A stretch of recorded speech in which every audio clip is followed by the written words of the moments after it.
Hi there. How about back flower remedies for plants? Does it really work? So many people have used the back flower remedies as a fertilizer and insecticide, but can you use it actually? It works, but what about the cost of the fertilizers? How about buying some natural products rather than the back flower remedies? I say this because there are three types of remedies. You have the plant remedies, you have the animal remedies, and you have the mineral remedies. In my experience, the back flower remedies have been working very well with animals.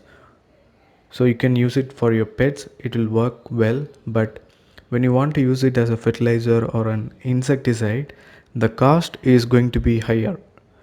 So you can see that there are people who have used like agrimony and then hornbeam on plants.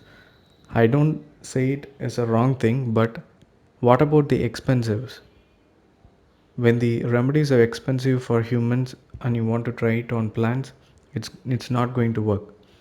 What is the easiest way? The easiest thing is going with organic. So I always use the neem spray, neem oil spray. I just take the neem oil and then I make a dilution with water and then I spray it on my plants.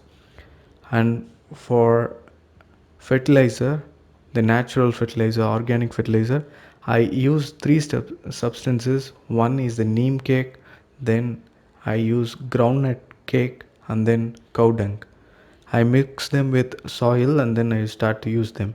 Earthworms will be more in the soil and there will be free nitrogen. For flowering in plants, I use the curd mixed with honey, or you can use any sweet substance. You have to make it ferment for a few days and then mix it with water and prepare the spray.